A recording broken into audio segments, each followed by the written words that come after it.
All right. Hello, hello, and welcome back. I am Lindsay Hack, CEO and co-owner of Hack to Fit Coaching, and I'm very excited to be bringing our next expert guest on to talk all about sleep. And if you've ever listened to our podcast or listened to any of my lives, you know how important sleep is for your overall health and wellness. And so I'm super excited to bring us on a sleep expert to give us all the deets so that we can get better sleep on a regular basis. So thank you so much. I'm going to pass it over My to you so you pleasure. can tell us a little bit about what you do. For sure. So I'm Cayla Solomon. I am the founder of Sleeping Beauties. And what I do is help, in a general sense, I help families get better sleep without the sort of like outdated traditional methods. So I work with individuals of all ages from birth all the way through adulthood.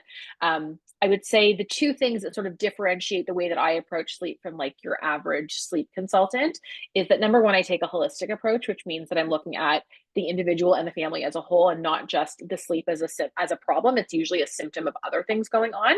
And so we do a really deep dive to figure out what are the other pieces of the puzzle that could be at play so that we have a better idea of what's left to work on in terms of the sleep. And then the second thing that's a big difference from sort of your average person who talks about sleep is that with children, I don't use any sleep training at all. And with adults, even though I touch a little bit on CBTI, it's really not the crux of what I'm doing. I'm really looking at how do we come up with bespoke approaches for each individual to make sure that it's not just like a one size fits all method. We're looking at realistically what can you achieve and how does that fit into your daily lifestyle. I want to make sure that whatever tips I'm giving my clients, they're actually going to be able to implement them. So it's never just like you have to be perfect about everything, you have to like lie to me about what's going on. I want to know the truth so that I can come up with things that are actually going to help improve your life.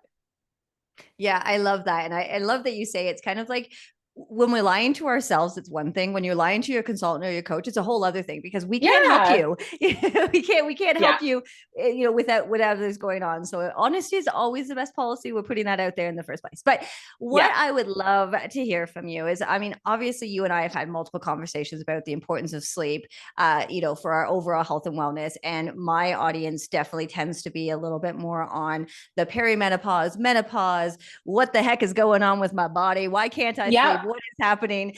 So I would Yes. love for you to share with us a little, if I came to you, a 48-year-old woman, I'm not quite there yet, thank goodness, but sleep has always been something that's really strugglesome. What are some of the things that you would say, or how can you help my audience who might be sitting here being like pulling their hair out, thinking like, I just want to get some sleep? Yeah, for sure. So I think when we're talking about women who are going through perimenopause or menopause, a big piece of it is looking at like the overall health. And so that's where you're getting like the really specific approach in terms of what are the things that are going on in your body at this particular point in time, and how do we work with other practitioners to ensure that we are, getting to the root of the issue. So there isn't like a specific general answer I would give to how to like perimenopausal women improve sleep, because it's really going to come down to, is your diet the issue? Are your hormones the issue? Is the fact that you're probably like a parent and an employee and whatever else going on, that your stress is sort of not necessarily out of control, but it's having an impact on your sleep. But I would say more generally, there's kind of like five areas that I find most adults need to look at when they're talking about how do I just like move the needle in a more positive direction. So I think the most common one that comes up when we're talking about general health and wellness, obviously, is diet. When I talk about diet to my clients, I'm not talking about, like make sure you're hitting your protein goals. That's more your job. It's more about like, what are the foods that promote sleep and what are the foods that discourage sleep? And so we're looking at timing food during the day, both in terms of when you're eating and how you're eating and the types of foods you're eating. So that would be the number one, is like, we want to make sure that if we're putting all this effort into improving our sleep in general, we're starting with the things that we're putting into our body. So any kinds of foods that are high in tryptophan, so we're talking like dairy, sea vegetables, proteins, like turkey is the one that most people know about, they are going to help your body to basically produce more serotonin, which is the precursor to melatonin. So a lot of the tips that I'm going to talk about today have to do with like, how do you hack your body to make sure that those amino acids and those neurotransmitters are performing in the way that they should. So if we can give ourselves the foods that will sort of set up the stage so that our body does produce the melatonin we need, then we're doing our job. At the same time, there's obviously foods that are kind of going to work against you when you're talking about sleep. So the most obvious ones, obviously, are things like caffeine and sugar. I typically recommend to my clients that they stop caffeine at noon. I usually get rolled eyes at that. I personally don't drink caffeine, so I don't understand it. But I would say you want to make sure that you're giving yourself a minimum of 5 to 7 hours for that caffeine to get out of your system before you start preparing for bed. So sort of work backwards from your typical bedtime. But I would say between like noon and 2 o'clock, no more caffeine, limit the sugar. Spicy foods also are an anti-sleep food. So you have to make sure that you're thinking about how you program your day to make sure that when you do get into bed, it's not this battle where your body's working against you. Yeah, I love that. I love that. And again, when we talk about food, oftentimes I say to people, food is medicine, food is support, food is all of these things. Yeah, for the most part, we just think food is good and we want to eat it. But there's so many things that can support ourselves while we're going through our health and wellness. And then there's so many things that you're against it. So let me ask you this question, because I get this a lot, especially within our age group of perimenopause and menopause and beyond. Talk to me about alcohol and sleep. So I have this conversation with my husband a lot. Truth be told, alcohol is not good for sleep. It definitely has an impact on your sleep quality. So does cannabis use, by the way, but in a bit of a different way than alcohol. So the most obvious thing with alcohol, and this is, I would say, particularly important for women, is that you're going to be getting up to go to the bathroom much more often if you're drinking heavily before bed. And that's not even just alcohol, but liquid in general. So we're talking about nocturia, where you're being woken up because you have to go to the bathroom. So that's a very easy place to make changes to your habits and your lifestyle that will help to cut down on the number of wakes you have at night. Because one of the things that I hear a lot, particularly from perimenopausal women, is that once they're up, they're up.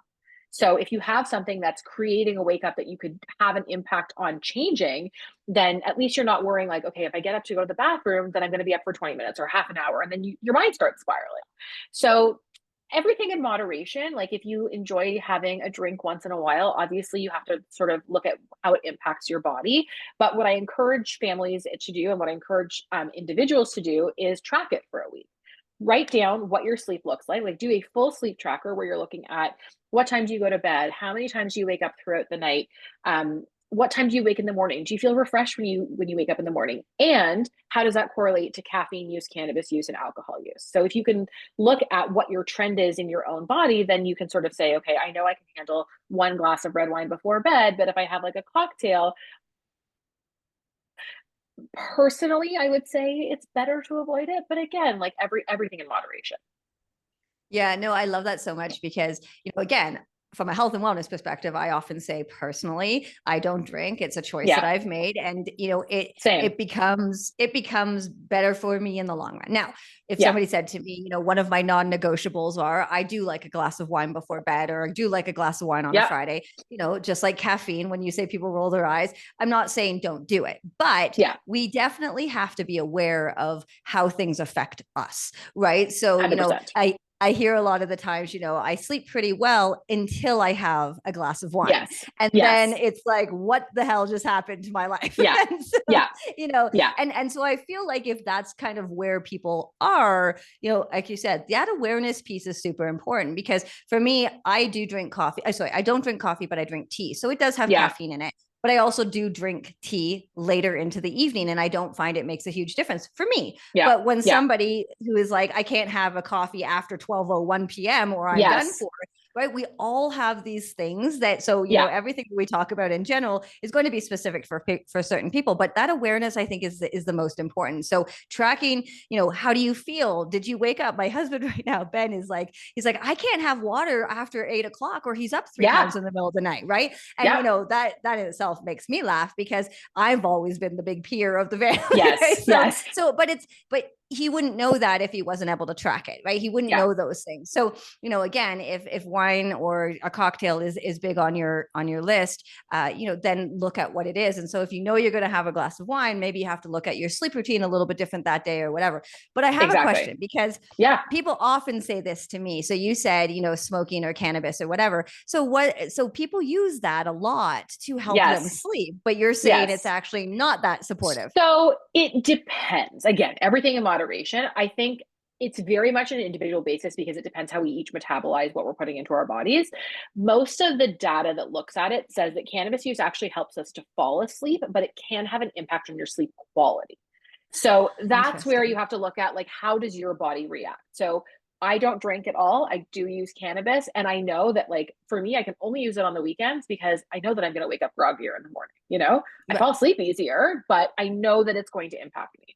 So again, you have to look at how it impacts your body. And I think you also have to look at how it impacts your body at different stages of your life. So, for example, in university, of course I drink, right? Now I wouldn't put drink anywhere near myself, but part of it has to do with how your body changes as you age. So, perfect example, my brother, who's 32, I think, he was babysitting my kids a few weeks ago when my husband and I went out for dinner.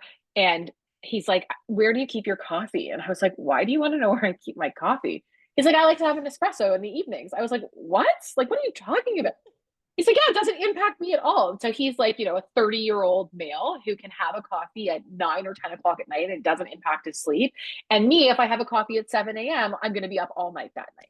So your body's going to change as you age too. And so just because you've done something for a long time doesn't mean you shouldn't reevaluate, like, is this now impacting my body?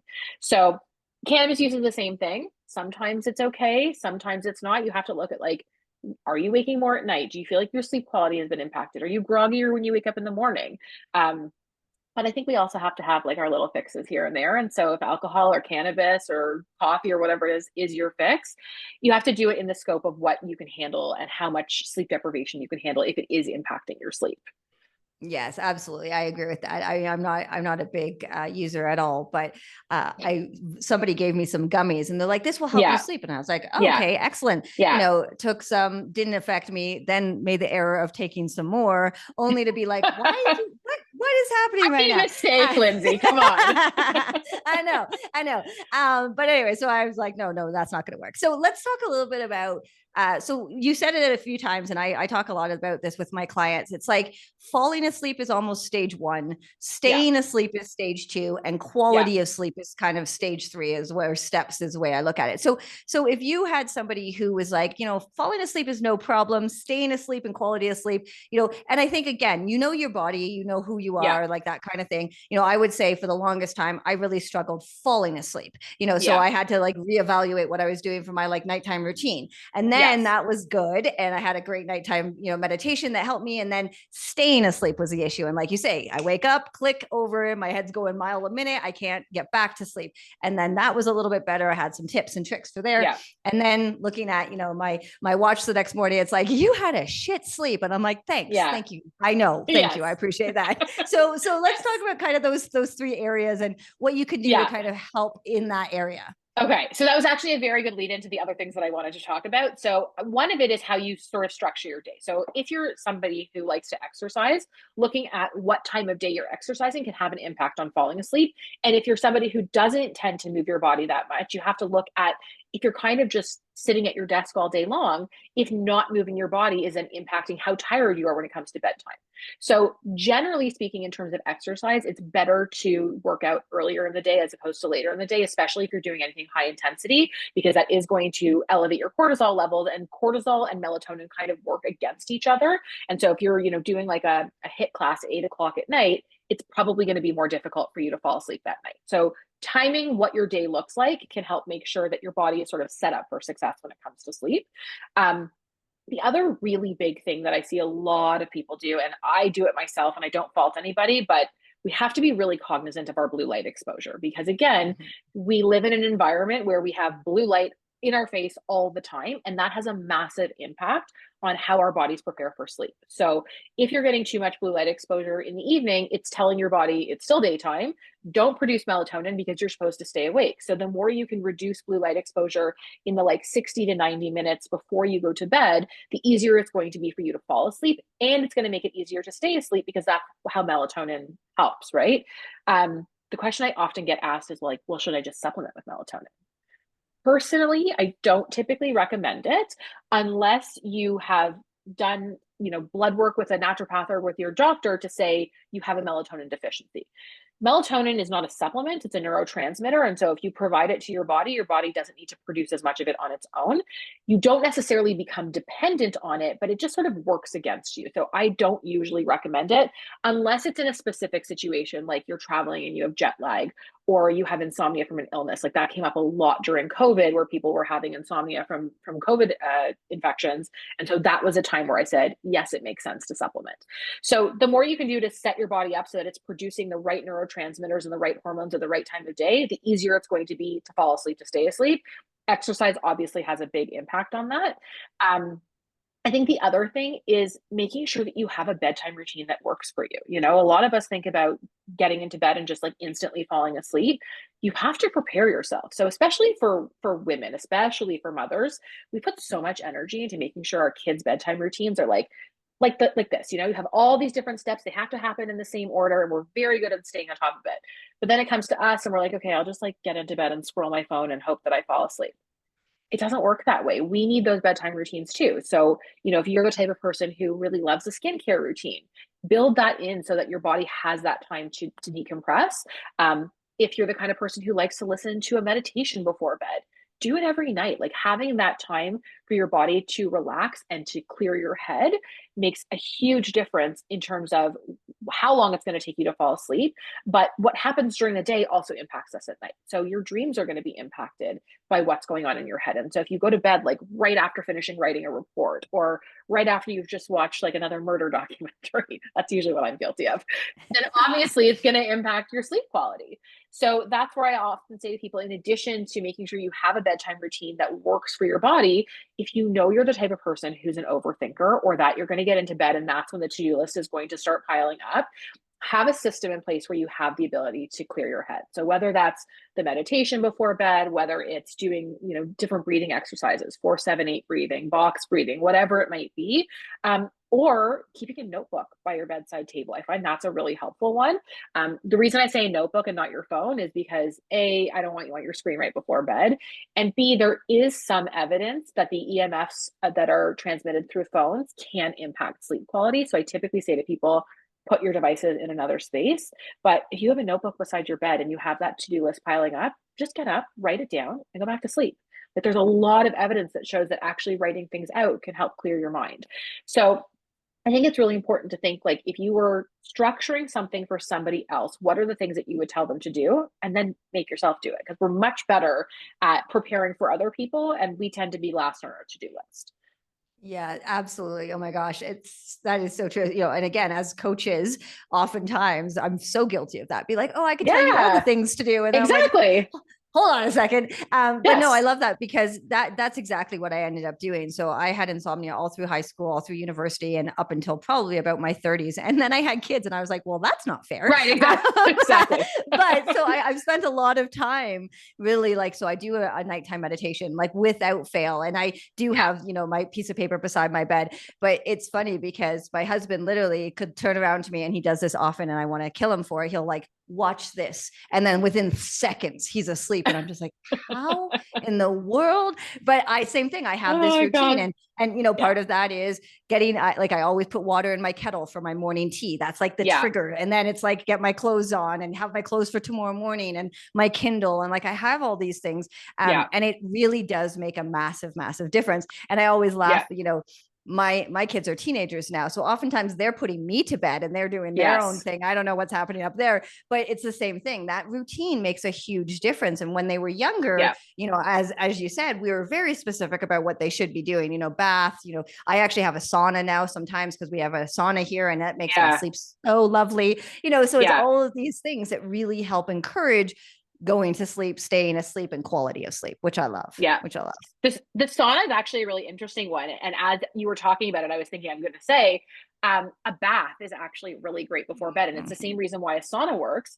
It's not just that it's relaxing, it's that the temperature change your body goes through when it gets out of that hot environment, whether it's a sauna or bath or shower or whatever, that drop in body temperature tells your body to produce melatonin.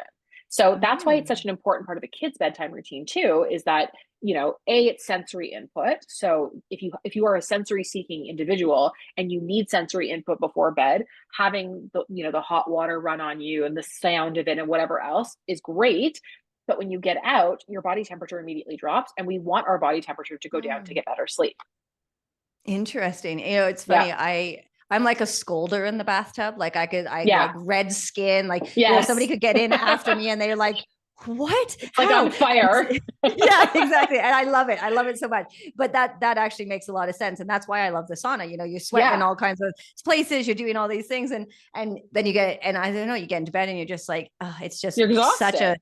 beautiful feeling. Like it's like my favorite feeling in the whole wide world. But Yeah. it's interesting. I love that you talked about exercise. And obviously this is where I love my conversations to talk about. And so, you know, if somebody can't do morning exercises, for Yeah. example, and they only have time to do evening exercises, you know, and I've done this myself where, you know, I've gone to a spin class at 7 p.m. and then I was just like, well, that was really silly.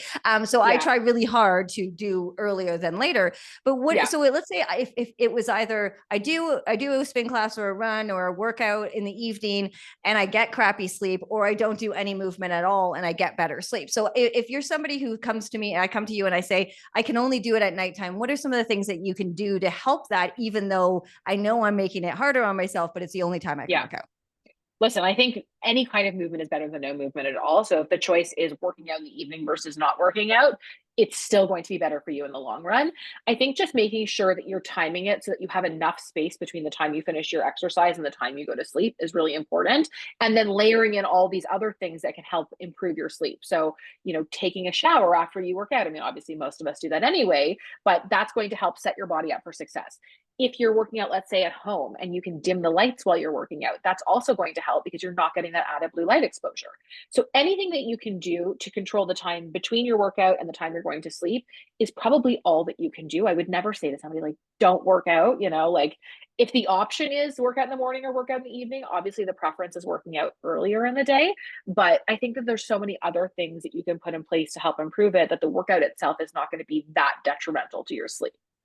Yeah. All right. Good. I love that because Yeah. again, that's usually what we say is that, you know, doing something is better than doing nothing. And, 100%. maybe on a weekend you do your really strong hit, and on a Monday night maybe you're doing a Exactly. yoga class or whatever. So it's Exactly. it's changing it up a little bit, but still moving the body. So I think, yeah, that's awesome. Yeah, Okay. So let's end this discussion, which has been amazing. I'm sure we could talk for hours more. But if for if sure. you could if you could give one piece of advice to somebody who, you know, not even necessarily is struggling with sleep, but maybe it's something they really want to focus on this year. They're like, Yeah. sleep is a priority. I want to do it. What's the one thing that you would say to get, I always say like to get the best bang for your buck, to get the biggest impact, to Yeah. move your dial forward? What's the one thing that would be when it comes to sleep?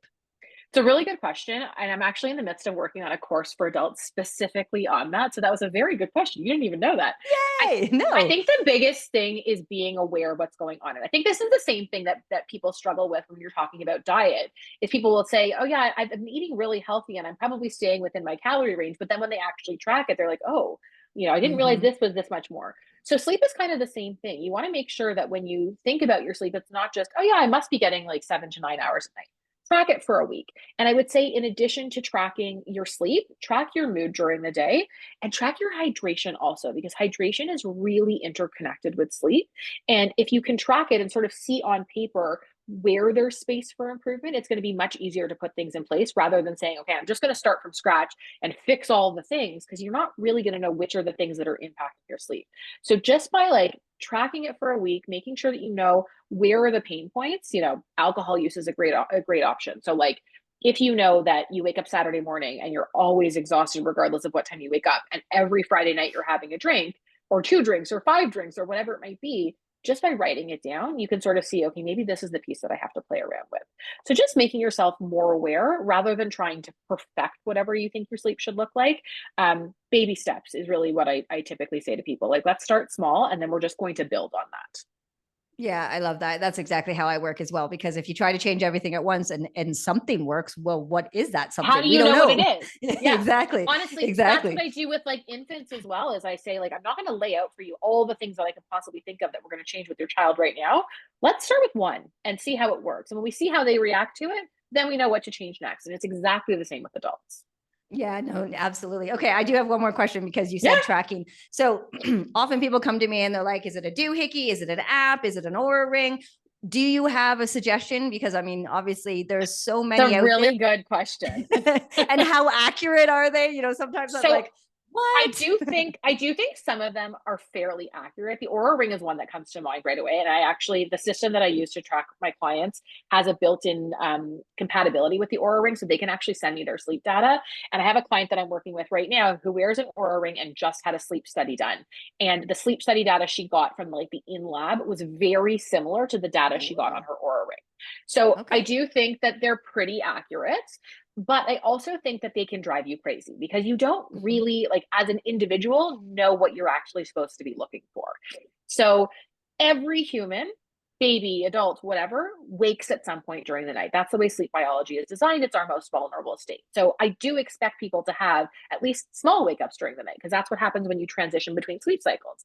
So I'm less concerned about, you woke up 7 times last night and more concerned about, was there a drop in your oxygen levels? Or when you woke up, were you up for an extended period of time? How many times are you getting up to use the bathroom?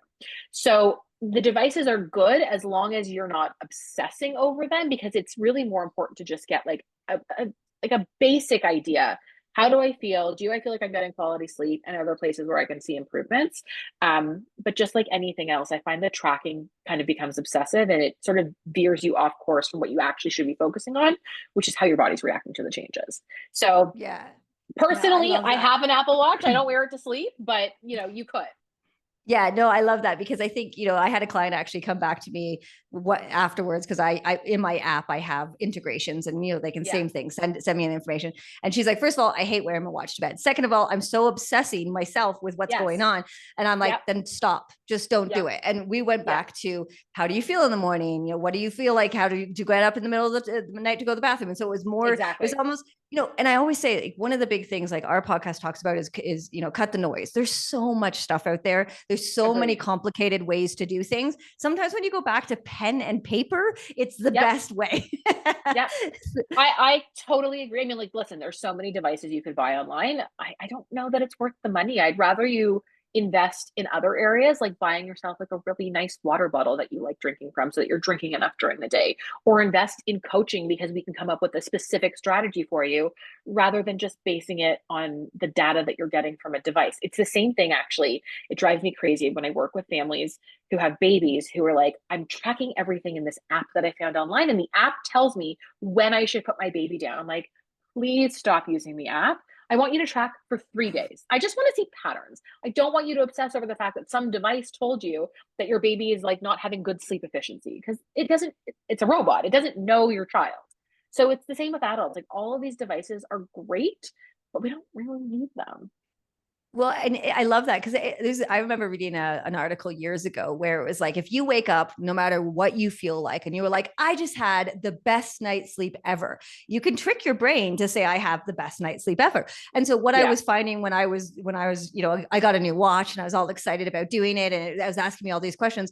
And every time I looked at it, it was like, you got 2 to 3 hours of quality sleep. I would instantly feel like shit. Yeah. And I'm like, Yes. wait a Yes. minute, that's defeating the purpose. Like, I know Yeah. I'd slept crappy, but thank you for Yeah. reminding me and making me feel Yes. crappier. Like, so it's Yes. like you have to find what works, but you also can't just rely on what something says. I say that about calories, when somebody's like off doing a spin Exactly. class and they're like, you burned 700 calories. Bullshit. You didn't. That's not how it Yeah. works. Like, Yeah. so don't blindly follow this thing. Yeah. But you can use it for support. But I love that you said, there's better places you can spend your money. And, Yeah. I have a client who literally is on, TikTok all the time, and she's sending me all these different things that she could buy. And I'm like, you could Yeah. buy all those things, but Yeah. honestly, you don't need them, right? Like, Yeah. I'd rather you spend money on, like you say, a water bottle or great Yeah. clothes that make you feel like a superstar when Yes. you're working out or whatever, a Yes. coach. But you don't have to spend the money on all the things. I mean, of course, we live in a consumerville world, so I feel Yeah. like that's definitely part of it. It's like, no, don't spend the money there. That's not a good I place. agree. Yeah, no, I totally agree. And like, as an Apple Watch user, I don't even sleep with it. Like, I don't actually care. I care how I feel in the morning, you know? And I Right. think that a lot of people, because they know that sleep is so critical to their overall health, that if they don't get a good night's sleep, it starts this spiral of like self-blame, right? I did something wrong. I should have done this better. I should have done that better. And that's part of my concern with a lot of the data the watches give you, is because if it says, you know, you want 2 hours of quality sleep, all of a sudden you're like, oh, well, I screwed up. So like now what am I supposed to do? And it throws you Right. off track, but it's really not important, you know? Right. It's I more love about it. I love what it. does your body need, you know? Yeah, exactly. Exactly. All right. Well, thank you so much. So you are all over social media, but tell I am. me, people, if people want to learn more about you, what you do, your Yes. coaching, also get some really great tips and tricks, because that's what I love about your social media, is that you get lots of really, really great things. Where can they find you? So they can find me. I'm most active, I would say, on TikTok and Instagram. The handle's the same for both. It's at official Sleeping Beauties, or on my website, sleepingbeauties.ca. I'm pretty good about answering questions in DMs. If you have just like a one-off question, you can just DM me on Instagram or on TikTok. But I do also offer a free 15-minute call if you are interested about learning, like, what does sleep coaching look like? How is this going to help me? I offer that. And I'm in the midst of also building, like I said before, a program specifically for adults to improve sleep without having to spend all of this time and money on this bespoke coaching. So that's going to be coming out next month. And that will also be available on my website. Yay, I love it. So for Yeah. anybody who's watching, somewhere you're going to see all the links to Amazing. TikTok, Instagram, website, all those things. And as really think about asking good questions, right? And I mean, again, like DM, obviously Yeah. if you're going to do coaching, you're going to do coaching, but it's really very specific. And we already talked about this even offline already. It's like it's really hard to say this is what I do, because it is so Yeah. personalized to each Yes. individual. So remember, if there's some tips here that are really great and you're like, oh, I tried that but it didn't work, it's very, very, very high level, because we don't Yes. know exactly what's going on with your life and what your kids are doing and all I can tell you is that I wish I had this opportunity when my kids were younger, because holy smokes, it was like we were talking about this earlier. My kids were terrible sleepers, then they got better sleepers, and then I was a terrible sleeper, and it was like, well, wait on Yep. a second, when do I get good sleep? And so it Yes. is a Yes. really, really good opportunity to take some expert knowledge and put it into place. But remember, you are an individual. You are very specific to what you are, just Yeah. like I say with nutrition and fitness. And it's not a cookie cutter. It's not a one size fits all. So it may depend on what specifically is going on in your world. So just keep that in mind. 100%. 100%. And again, that's why I take a very holistic approach that looks at, like, what are all these other factors that we have to consider? And that's why CBTI isn't right for everybody, because it is very cookie cutter. Right, right. I love it. I love it. All Yeah. right. Well, thank you so much, guys. If you have Thank any you. questions, please reach out, and we'll see you again in another episode. Take care. Take Bye. care. Bye.